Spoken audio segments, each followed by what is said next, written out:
ఈ corona virus వ్యాప్తి నివారణ చర్యలతో భాగంగా ముఖ్యంగా రాష్ట్రంలో నెలకొన్నటువంటి ప్రత్యేక పరిస్థితులలో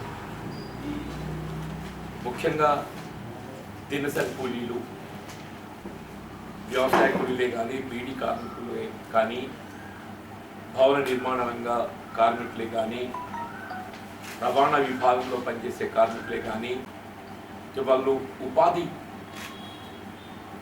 కోల్పోవడంతో పాటుగా ముఖ్యంగా రైతాంగానికి సంబంధించి ఇది పంటలు చేతికొచ్చే సమయం. 6 కాలం కష్టపడ్డ పంట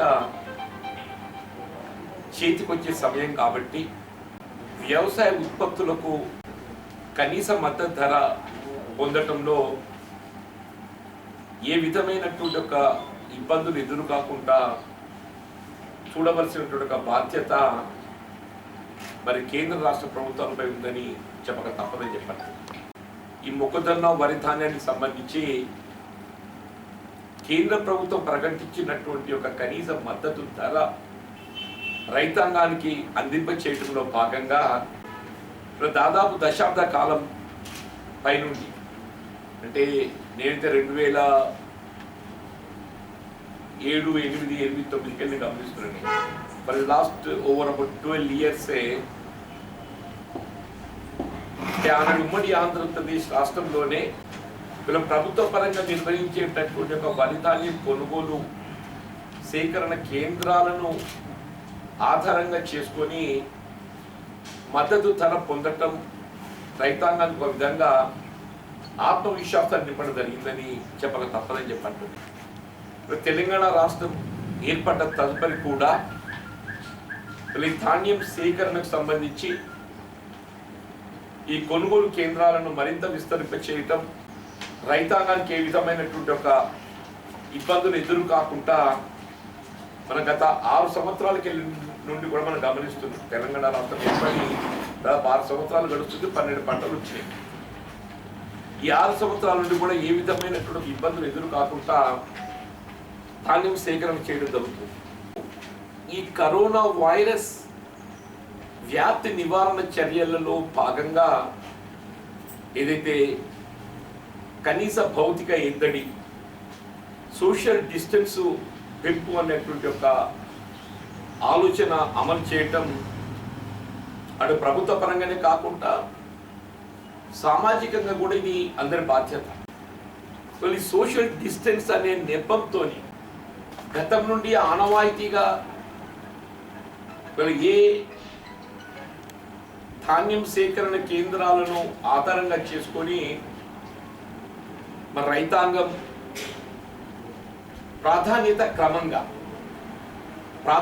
క్రమంగా వీళ్ళ ముందు తేమ శాతం ఏ రైతు చూస్తే ఆ ధాన్యాన్ని ముందు సేకరించే విధంగా ఏ విధమైనటువంటి వివాదాలు లేకుండా రైతాంగం అందరూ కూడా సమన్వయంతో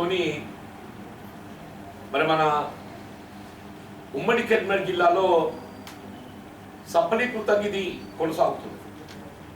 వీళ్ళ కేవలం ఏదైతుందో ఈ సోషల్ డిస్టెన్స్ అనే నెపంతో మీరు ధాన్యం సేకరణ కేంద్రాలలో ధాన్యాన్ని తరలించకూడదు, మీ పొలాలలోని ధాన్యాన్ని తడి ఆరబెట్టుకోవాలి, తదుపరి మాత్రం ఏదైతున్నదో మీరు ధాన్యం సేకరణ కేంద్రానికి ఏదైతున్నదో మరి తరలించి దాన్ని విక్రయానికి పాల్పంచుకోవాలని చెప్పని ఏదైతే నిబంధనలు పాటించాలని చెప్పని భావిస్తున్నారో రైతు ఆందోళన గురి, అంటే ఒక విధంగా కన్ఫ్యూజన్. ఇంటి ఒకవైపు ఏదైతుందో మనకు కూలీల కొరత, సాధారణంగా మనకి ఇతర రాష్ట్రాల నుండి వచ్చేటట్టుగా కూలీలు ఈసారి అందుబాటులో లేవు. ఇవాళ ఇతర రాష్ట్రాల నుండి వచ్చేటువంటి కూలీలు అందుబాటులో లేకపోవడంతో ఏ రైతు ధాన్యం ఆరైతే దాన్ని తడి ఆరబోవటమే కానీ, లేక వెయింగ్ తూకం వేయడమే కానీ, లోడింగ్ కానీ, ఈ ప్రక్రియ అంతా రైతు కానీ లేక స్థానిక కూలీలు చేసే పరిస్థితి ఏర్పడింది. గతంలో ఏదైతుందో హార్వెస్టర్ డైరెక్ట్గా మనం ట్రాక్టర్ ట్రైలర్లో అన్లోడ్ చేస్తే ట్రాక్టర్ ట్రైలర్ ఏదైతున్నదో ధాన్యం సేకరణ కేంద్రంలో దాన్ని అన్లోడ్ చేస్తాడు ట్రైలర్ వచ్చి. ఇప్పుడు ఏమవుతుంది, ఈ హార్వెస్టర్ లోడ్ చేసినట్టు ఒక ట్రైలర్ వచ్చి రైతు పొలంలో అన్లోడ్ చేస్తే అక్కడ దాన్ని ఆరబోసి తేముచ్చిన తదుపరి మళ్ళీ తిరిగి లోడ్ చేసి అప్పుడు ఏదైతుందో అది ధాన్యం సేకరణ కింద రావడంతో ఒక లోడింగ్ ఛార్జ్ అదనమవుతున్నది. మళ్ళీ ఏ ధాన్యం సేకరణ కేంద్రాల ద్వారా రైతాంగానికి ప్రభుత్వం ప్రకటించిన కనీస మద్దతు ధర పూర్తిగా అందింప చేయాలని చెప్పిన ప్రభుత్వం సంకల్పిస్తున్నదో అది నీరుగారే విధంగా సపోజ్ 1835 రూపాయలు మద్దతు ధర ఉంటే ఆల్మోస్ట్ 100 రూపీస్ పర్ క్వింటల్ రైతు ఏదైతుందో గత సంవత్సరానికి ఇప్పటికి ఇవాళ 100 రూపాయలు పర్ క్వింటల్ కోల్పోయే పరిస్థితి ఏర్పడుతుంది. ఆశ్చర్యమైన ఫర్ నో రీజన్. మీరు ఏ సోషల్ డిస్టెన్స్ అనేటువంటి ఒక భావనతోనే గట్ట మీరు ఈ ఆలోచన ప్రక్రియ తెరమీద పట్టుకొచ్చినట్టయితే ఎక్కడ ఏ ధాన్యం సేకరణ కేంద్రంలో కూడా ఒక కుప్పకి ఏదైతుందో కనీసం 5 నుండి 10 మీటర్ల ఎద్దడి ఉంటుంది. ఏ ధాన్యం సేకరణ కేంద్రం కానివ్వండి, ఒక కుప్పకి ఏదైతుందో 5 నుండి 10 మీటర్ల ఎద్దడి ఉంటుంది. ఇప్పుడు ప్రపంచ ఆరోగ్య సంస్థ వరల్డ్ హెల్త్ ఆర్గనైజేషన్ చేసే సూచనలు కనీసం 1 మీటర్ 2 మీటర్ల డిస్టెన్స్ ఎద్దడి అమలు చేయాలని. 1 మీటర్ 2 మీటర్ ఏ 1 మీటర్ 2 మీటర్ల ఎద్దడి మనం పాటించాలని చెప్పని మనకు ప్రభుత్వ ఆరోగ్య సంస్థ ప్రపంచ ఆరోగ్య సంస్థ సూచనలు ఉన్నాయో ఈ ధాన్యం సేకరణ కేంద్రాలలో 5 నుండి 10 మీటర్ల ఎద్దడి మనం గమనిస్తామని చెప్పండి. ఈ ధాన్యం సేకరణ కేంద్ర నిర్వహణకు సంబంధించినటువంటి అధికారులు గతంలో ఈ జిల్లాలో పనిచేసి ఈ ప్రక్రియ కొత్తది కాదు. ప్రతి గ్రామంలో ఏదైతుందో ధాన్యం సేకరణకు సంబంధించినటువంటి ఒక మరి కల్లాలు తయారై ఉన్నాయి. మంచిగా కట్టి నీళ్లు పెట్టిన పొయ్యిలాగా ఏదైతున్నదో ప్రతి గ్రామం లోపల మన ధాన్యం సేకరణకు సంబంధించిన కల్లాలన్నీ కూడా ఆర్థికంగా భారం అదనం కాబోతున్నదో ఆనాడు ఉమ్మడి రాష్ట్రంలో ఛార్జీకి సంబంధించి రాష్ట్ర ప్రభుత్వం 11 రూపాయలు ఇస్తే రైతు కేవలం 5 రూపాయలు భరించిండే.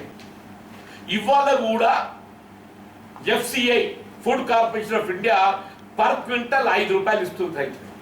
ఇవ్వాలి ప్రభుత్వానికి ఇస్తున్నది. ఇవాళ కూడా ఫుడ్ కార్పొరేషన్ ఆఫ్ ఇండియా రైతాంగానికి చెల్లించడానికి 5 రూపాయలు రాష్ట్ర ప్రభుత్వానికి ఇస్తున్నది. దాని ఇంటర్న్ ఏదైతుందో రాష్ట్ర ప్రభుత్వం రైతుకు చేరవేయాలి. గత 4 పంటలకి అది ఇయ్యలేదు.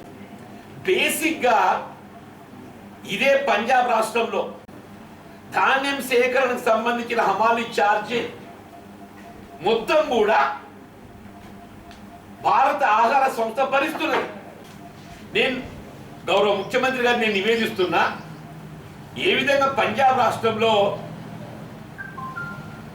ధాన్యం సేకరణకు సంబంధించిన హమాలీ ఛార్జ్ పూర్తిగా భారత ఆహార సంస్థ రాష్ట్ర ప్రభుత్వం ద్వారా రైతాంగం చెల్లింపు చేస్తుందో రైతుపై ఏదైతుందో ప్రస్తుతం ఉన్నట్టుగా కూలీల కొరతతో భారం అదనం కాబోతుంది, అధికం కాబోతుంది. మీరు on par with Punjab state Telangana రాష్ట్రాన్ని కూడా పూర్తి స్థాయిలో హమాలీ ఛార్జ్ భారత ఆహార సంస్థ రైతాంగం చెల్లించే విధంగా చర్యలు చేపట్టండి. ఈ డిస్క్రిమినేషన్ ఎందుకు అడుగుతున్నా నేను అని చెప్పి అడుగుతున్నా నేను. మీరు ఆ చర్యలు చేపట్టకుండా రైతుకు అదనంగా ఏ విధంగా ఆర్థిక ఆదాయాన్ని సమకూర్చాలని ఆలోచన చేయకుండా, ఆర్థిక భారం తగ్గించాలని ఆలోచన చేయకుండా మీ ఆలోచన విధానం ఏదైతుందో రైతాంగంపై అదనపు ఆర్థిక భారం ధాన్యం సేకరణకు అవలంబించినట్టుగా విధానాల ద్వారా సేకరణ కార్యక్రమం చేపట్టగలిగినట్టయితే రైతుకు ఉపకరంగా ఉంటుంది. దయచేసి వీళ్ళ రాష్ట్రంలోనే జగిత్యాల ప్రత్యేక గుర్తింపు పొందే విధంగా సేకరణ చేయడం జరిగింది. దయచేసి ఆ ప్రక్రియ గతంలోలా కొనసాగించండి అంతే తప్ప మీరు ఇది ఒక నూతన విధానం ఎక్స్పెరిమెంట్ అని మీరు ప్రస్తుతం నెలకొన్న ప్రత్యేక పరిస్థితులలో ఈ కరోనా వైరస్ వ్యాప్తి నివారణకు ఏ భౌతిక ఎద్దడి పాటించాలని చెప్పని మీరు భావిస్తున్నారో రైతాంగం దీన్ని ఒక సోషల్ రెస్పాన్సిబిలిటీ తీసుకొని ఒక సామాజిక బాధ్యతగా తీసుకొని మీరు ఏ 1 మీటర్ 2 మీటర్లు అంటున్నారో కనీసం 5 నుండి 10 మీటర్ల ఎద్దడి పాటించే విధంగా కేవలం తూకం వేసే కాంటాప్పుడు మీరు ఎట్లా కాంటాప్పుడు ఏదైతున్నదో మార్చ్ ఇది 7th of March ఏదైతుందో సీఎం గారి సభలో పాజిటివ్గా రెస్పాండ్ అయ్యిండు. Agriculture minister was present. 12th of March ఏదైతుందో సంబంధిత అధికారులు వ్యవసాయ శాఖ ప్రిన్సిపల్ సెక్రటరీ గారే కానీ హార్టికల్చర్ కమిషనర్ గారు కానీ మార్కెటింగ్ శాఖ డైరెక్టర్ గారు కానీ ఈ పసుపు ఉత్పత్తి చేసే జిల్లాలకు సంబంధించినటువంటి చట్టసభల ప్రతినిధులు అటు నిజామాబాద్ కానీ జగిత్యాల కానీ నిర్మల్ కానీ ఈ ప్రాంత చట్టసభ ప్రతినిధులు శాసనసభ్యులు శాసన మండలి సభ్యులతో ఒక ప్రత్యేక సమావేశం ఏర్పాటు చేసి అందరి యొక్క అభిప్రాయం తీసుకొని ఇలా పసుపు రైతుకు ఏదైతుందో ఈ కనీస గిట్టుబాటు ధర కల్పించడానికి ప్రభుత్వ సేకరణ కేంద్రాలు మార్కెట్ ద్వారా ఆరంభింప చేయడానికి చేయవలసినటువంటి ఒక నిర్దిష్టమైన కార్యక్రమాన్ని రూపొందించడం ఒకవైపు, దాంతో పాటుగా భవిష్యత్తులో కూడా పసుపు రైతులను ఆదుకోవటానికి కొరకు పసుపులో నాణ్యమైనటువంటి మెళుకువలు సూచనలకు సంబంధించి కూడా ఒక కమిటీ వేసింది.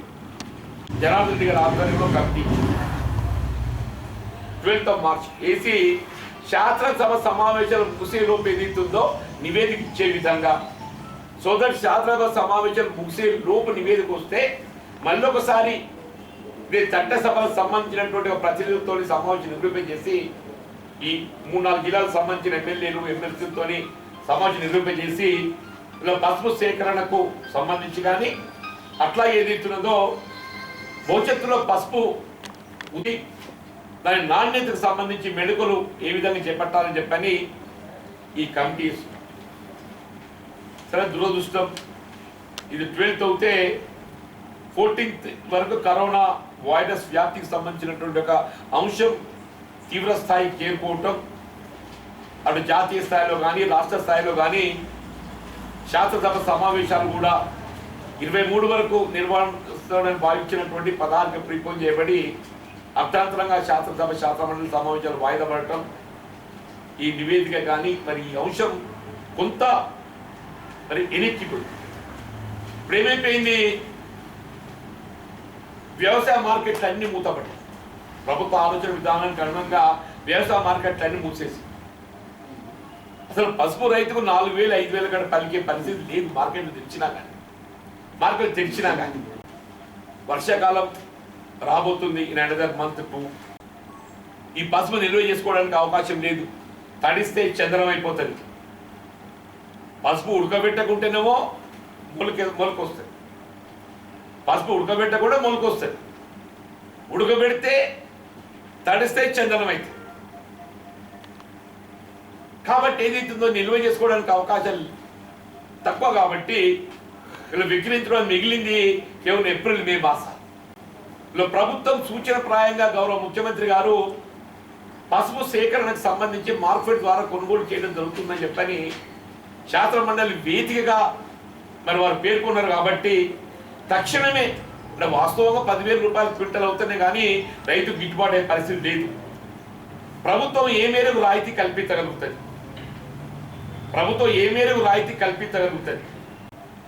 ఒక అభిప్రాయానికి వచ్చి మరి ప్రభుత్వం కల్పించే రాయితీని తోడు చేసుకొని మరి పసుపును కొనుగోలు చేయగలిగినట్టయితే ఇలా పసుపు రైతులు ఆదుకున్నట్టు అవుతుంది.